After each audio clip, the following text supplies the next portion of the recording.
Hello, everybody. Welcome to the next episode of Inside the Pickle Jar.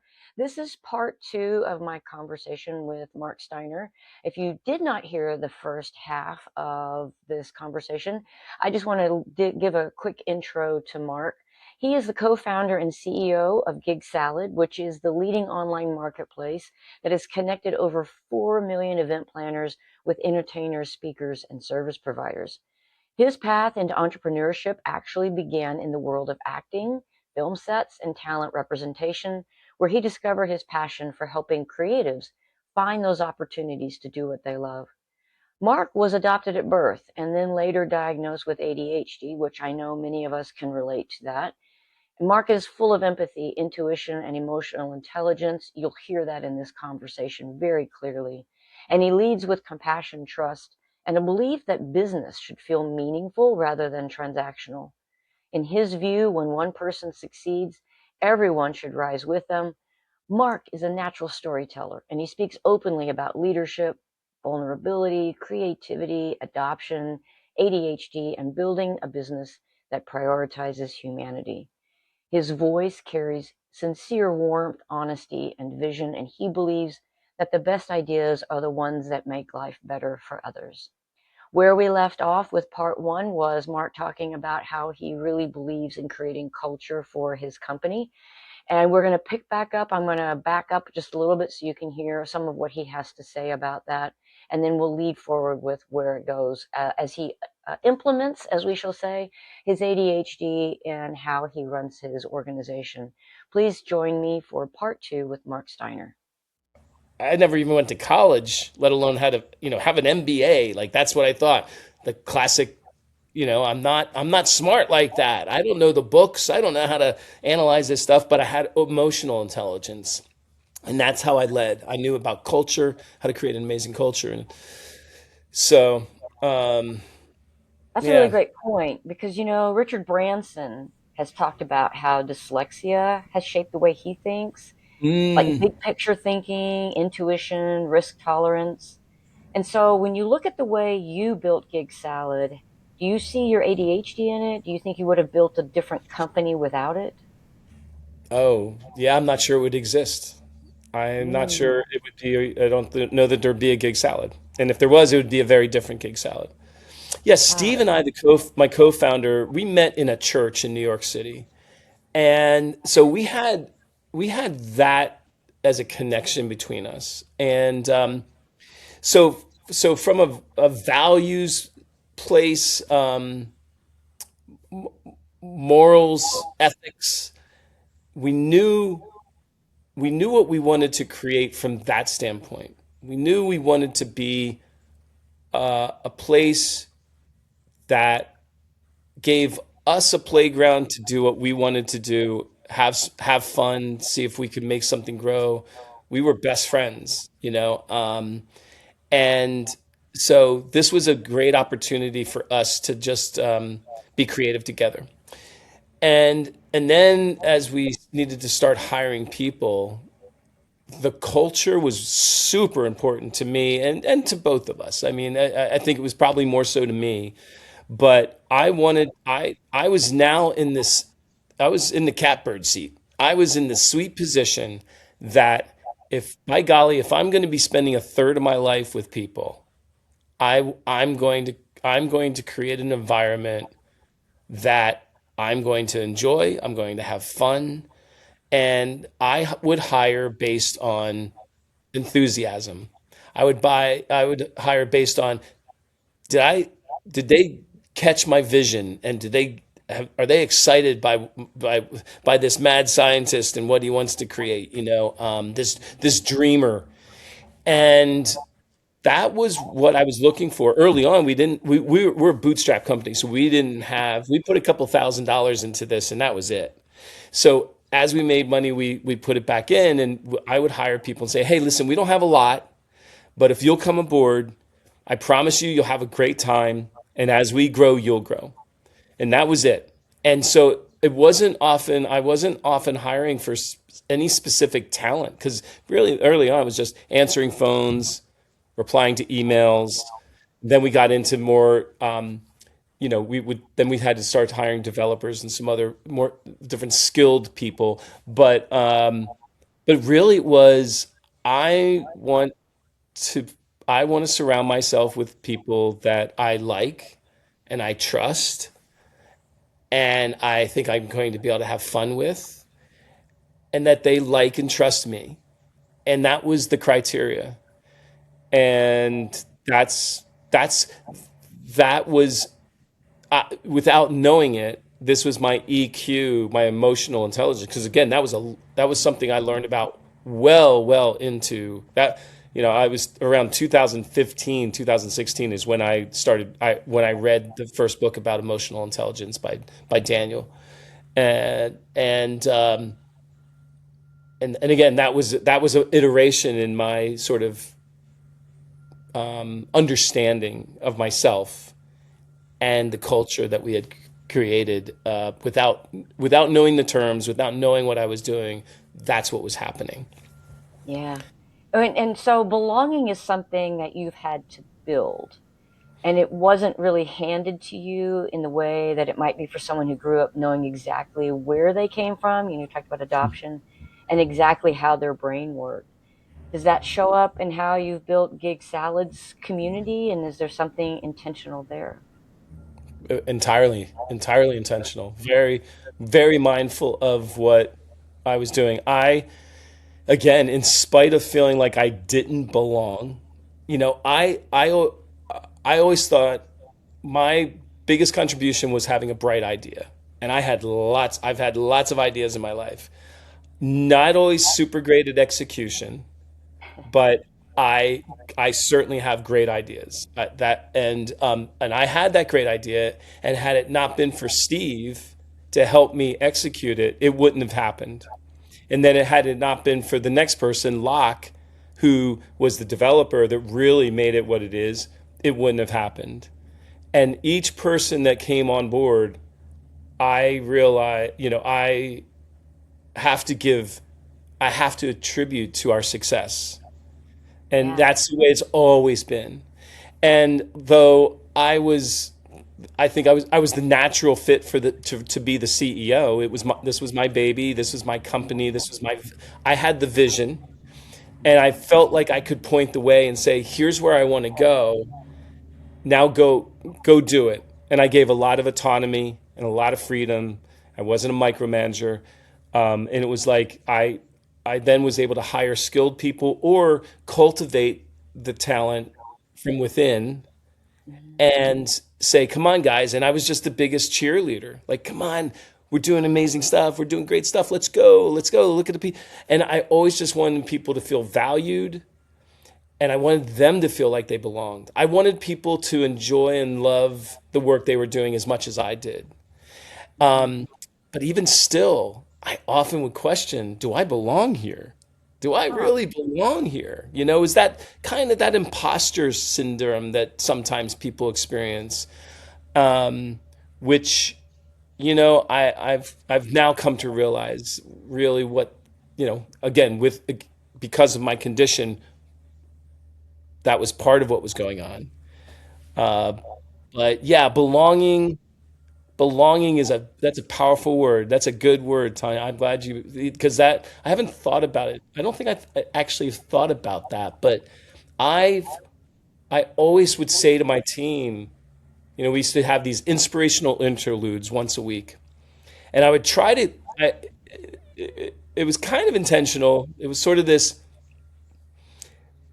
sort of indirect way of, hey, I would challenge people like, do you really want to be here? Is this your passion? Is this your love? Because if it's not, no hurt, no foul.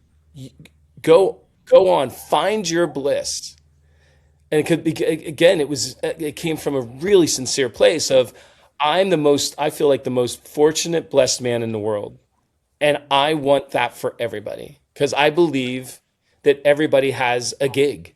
Everybody has something that they could be doing, that they should be doing, that the one thing that they're unique to. And I would, and the more I'd push and say, is it out there? Is there something else out there for you? I think people would become more introspective and really, I think they'd find a place here. They'd create a place, very specific place to them here in Gig Salad. And that's what I have for a team today. I have the most amazing people working for me. And the vast majority of them have come up and been with Gig Salad for a really long time. There's a lot of loyalty. And then new people that come in see that in others, and it's infectious.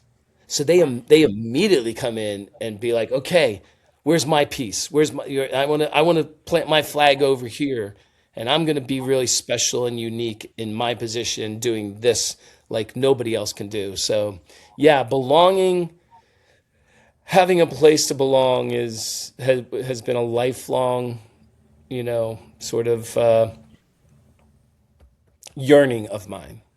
And that's not, and I don't want that to come across as if I haven't found it, because I do believe I've found my home.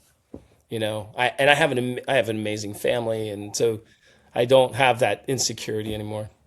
Yeah, it's awesome. I don't know if you've ever read Simon Sinek's book, Start With Why, but it's really about the tribe, and you've created your tribe both for yourself, but you're also inspiring and creating tribe for those who visit your site and helping them find where they belong. So I think there's a really clear why in what you're doing. And I think that's really amazing. You have a line in your bio that I keep coming back to, that when one person succeeds, everyone should rise with them. My coaching company is called Rising Tide, so I'm Yes. definitely with you on that. And I that's a love. philosophy, but it sounds also very personal, like something you needed to be true. Where does that come from for you? Oh, I don't think I've ever acted in a, well, selfish, greedy moments, of course, throughout our lives, but in general, I would have been too embarrassed or ashamed to have built Gig Salad and taken all that success and all and gotten rich off the backs of others. And I'm just talking about monetarily, financially. Um, that's just not acceptable. It's not. I couldn't do it. I just couldn't be that person. And so for my team, what I meant it when I said it early on, in 2000, it was probably 2004, 5. I had people that I hired to work on Steiner talent with me, but then also said, and I also have this other side project, Gig Salad, that I want you to help with. And this was, around my kitchen table. And as people came on board and I had an opportunity to hire people full time, and I said to them, listen, here's where we're at. Here's how much we've got. And I can afford to pay you X amount. And I always, even then, I was like, we would pay more than what minimum wage was. It was like I'd, Mm, and then it was, and I would say, as we grow, you grow. As we get bigger, you get bigger. And I said it, so I had to stand by it. It's a question of my, to be, honest. The things that I've always applied, and sort of my moniker as far as Steiner talent was honesty, integrity, and forthrightness. I'm putting, I want to put you, I'm going to put you first. mm, And that was true. They weren't just empty words. They it was really, I wanted to separate myself from others with the values that I felt strongly about. And so when it became Gig Salad, it was, yeah, that's still true. Honesty, integrity, forthrightness, but also in addition to that, it's peace, love, and gigs. That was our very early huh. slogan: peace, love, and gigs. And as I've grown over the years, that's what I ended up leaning into. That was what I was chasing, finding inner peace and tranquility, Mm. love, finding love for myself. And then that overflow of love is love for others. And and so just those two basic simple things, like about how to do life, and how that should apply to our professional life as well, our businesses, that should be present there. And the team knows that, and the team lives that in a very genuine way. Mm. Like, they're each to a person, there is there I believe my team has genuinely has peace in their lives, and they're loving people. And that's really important Yeah. because, as you referenced before, we have a community that is beyond our team. We have all these members. We have 115,000 people across US and Canada that are doing their Beautiful. lives, doing it through us. And then the event planners' lives that we are touching, the memories that our event planners are making. They're choosing to use Gig Salad for the most important events of their lives, their weddings, their birthdays, their anniversaries, except Right. on and on and on, right? Their corporate events. All these things are so important, and we've been invited to be a part of that. Let's do it Wow. well. Let's do it really well. So that's, and I know that I know you well enough, Tanya, to know that rising tide means the same thing to you. That you want Yeah. your clients to rise as you want to be the thing, the water that actually is the one rising them up, and that's how I went from being in the boat to being the water. And I've just been like, I want to be the one who's able to, to the best of my Evolve. ability, Yeah. evolve. Yeah, yeah, yeah, yeah. Yeah. Yeah. So, you're running a marketplace that has connected 4 million people and all those lives. That's not a small thing at all. I don't want to harp on it, but I would like to just touch on the hard years. Was there Hmm. a moment that you wanted to quit? What kept you in it? Like, was there somebody who helped hold space or belief for you when you couldn't hold it for yourself? What was that? Have you had moments like that? Yeah. Well, early on, I met Steve in 1991 in Hmm. church, and that's when he joined the church, and I got married that year. And he went to FIT in New York City as a graphic designer, and shortly thereafter he graduated, he went full time into ministry. And then I moved from New York City to Connecticut in 94, and we kind of didn't talk or see each other much because he was still in the city. And then he moved to Connecticut to actually lead our church in the late 90s. And we Oh, got reconnected, and when we did, we became really solid friends. And he became a best friend. He went through the birth of my first child, and she had a very shortly after she was born. She was born with VSD, ventricle septal defect, so there was a hole in her heart. So when she was 3 months, yeah, she was born October 2nd, and Christmas time that year, December, she had open heart surgery and put a patch put in her heart.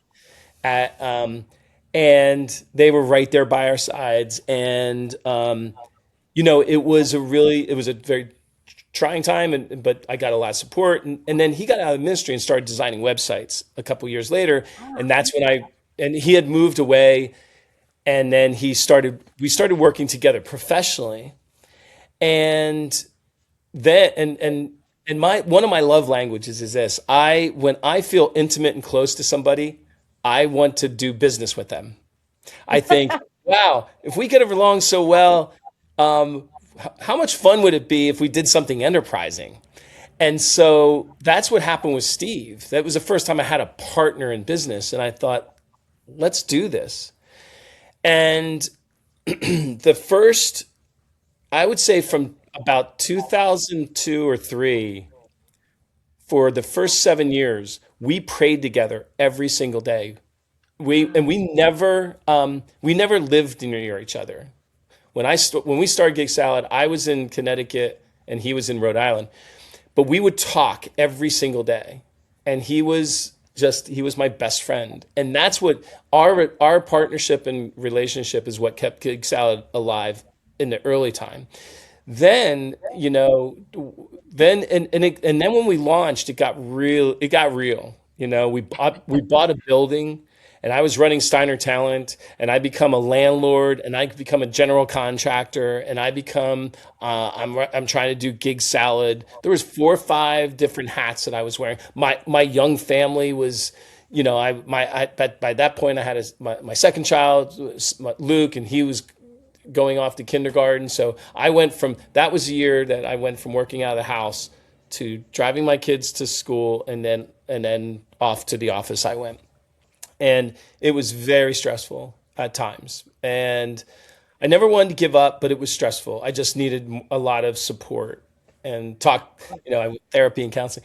And then later on, I think the challenge, we launched in '07, which was there was a financial crisis going on. There was a recession that occurred, and what a time to start a business. Yeah. COVID was, we're in the event business and we go through COVID. I went through a divorce at the end of in 17. So there was several years from about 15 on that a lot of my focus was on my personal life, and Mm. um, and fortunately I was able to step back and focus on that in a way, because I had such an amazing team that kept it all alive. So again, overnight success, easy peasy, no problem, nothing, no, not at all. But I'd say my team helped in many ways, because as I said, I would use those inspirational interludes often to talk about what was going on in my personal life. I would open up. And I think a lot of times there was probably plenty of people that thought, "Oh, Mark, we don't need to hear about this." Or, "Mark, we're not your friends, Mark. We're your coworkers, or and but people serve. That goes back to the who I wanted to surround myself with. you Your know, tribe. my tribe, and whether they wanted to be a part of that part of my tribe or not. It was it was one place I had to process and deal with stuff, and I got through it, and That's yeah. awesome. So, when you think about the version of you that was on the film sets, that young actor, didn't know you had ADHD, but you were drawn to helping creatives find opportunity. Do you feel like you found your way to what you're supposed to be doing? I am the happiest. I am the happiest. I am the happiest man in the world. Yeah. I am so content. I am so fulfilled and complete. I've often said that I could die today and feel very satisfied. And yet, and this has happened over the past couple years. As I was approaching 60, I've really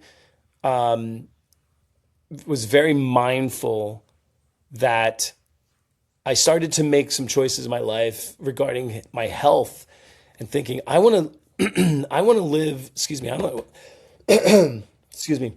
I got another 40 years in me, at least, is what I was like. I'm going to live to be at least 100, and I have a lot more gas in the tank. And that is what's happened. So the years approaching 60, I made some really conscious decisions about changes in my life, friendships, sobriety, just overall health and well-being, and the whole health, spiritually, physically, mentally, emotionally, socially, intellectually, all of it was like, I'm going to live my life with extreme intention. And I have this vision of how far I want to go. And So I am more ambitious and youthful and have more that I want to do than you could possibly imagine. And so, and yet, I'm not looking ahead and saying that's going to make me any happier than I am today. Because I can't believe how happy I am today and how satisfied I am.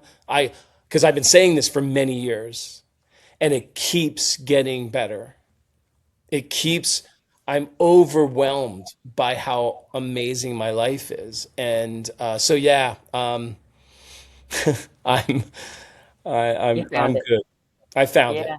I found it. So Yeah. That, for the neurodivergent people that are listening, which is a majority of my audience, and the ones who are maybe earlier in the journey than you are, who haven't been diagnosed or just starting to understand how their brain works, what would you want them to know? you're okay. You really are okay. You're better than you think. Um, make this your life's mission for right now. Figure it out. Mhm. Spend some time if you haven't already and find a really great counselor or therapist Mhm. that you can work through whatever the challenges are, whether it's childhood traumas or just life events, and give yourself permission to take that time to make sure that you're okay. Get healthy, become the very best version of yourself, and have hope that you're gonna be just fine. You know, it's all that matters. It's all that counts. We have this life. View it short or long, however you do, but it can go really fast if you're not filling the time with purpose, Intention. Yeah. and Yeah. intention. Exactly. Yeah. So, what does a good day look like for you now? Like, not a successful day, a good one. What does that feel like or look like? It's been evolving even still, even within the past couple weeks. I recently hired an executive assistant, and I I found a person within my team that has been with the team for 13 years, 13, 14 years. And there was a period, in January, I hired somebody to be an executive assistant, and we gave it the college try, and it didn't work. It wasn't a good fit. And then immediately Megan raised her hand and said, Mark, you know, I should be your executive assistant. You know that, right? And I was like, oh yeah, I know that. I wanted you to be the one that said so because she's doing so many other things. And so she's helping me to find my perfect day. And really what it means is I get up, I was getting up at 4 o'clock in the morning, and I had a very sort of regimented routine. I'm now getting up a little bit later because I was tired all the time. But a perfect day for me is a time for meditation, contemplation, prayer, studying and journaling, reading. I read a lot of sort of devotional books every morning, several of them, um, eh, inspiration, motivation kind of stuff. I have a day where I like to walk and reflect and walk and meditate. I really enjoy having walk and talks. So as often as I can, I have meetings where we walk. Um, I have time for collaboration with others, especially Megan right now. We're doing a lot of social media, and I'm doing content. I'm a content creator, and I am having the time of my life doing that. I'm shooting videos and reels, and writing quotes, and I'm being creative. I have time to oversee, time to just check in with Gig Salad and say, how we doing? Everybody's good. And I have time to work on my other projects. I'm doing a lot with real estate right now, development and architecture and design. I have two other startups that I'm working on, which I'm super excited about. And And this is the summary. This is the shot. This is what I want to say. And Tanya, I've decided, over the past few years that I'm going to be an actor again. I'm going to be a working Oh, actor. So last year I started taking acting classes again. I have a couple private coaches, and I am preparing myself to get representation, and I'm going to start, you know, submitting myself for casting calls, and I want to be a legitimate working actor for the love of the craft. It that's has awesome. nothing to do with being rich and famous. It has entirely to do that it's a art form for me that I want to express myself, and it took me 60 years to get to this point, to want this Wow, for the purest reasons, and that's it, you know. that's awesome. So I'm Yeah. I'm still a work in project, but Well, I was I'm going to excited. ask if you had any hidden things that you were trying to work on, but you've just said all of the things, so that's really amazing. It's Yeah. been so great chatting with you, Mark. I really appreciate you reaching out and having a chance to get you on my podcast. For all of my listeners, if you've enjoyed chatting with Mark, go look him up on Gig Salad, reach out. Please, if you found anything inspiring about this episode, share it, subscribe, let other people know about it. And until our next episode, take care, my pickle friends. Bye.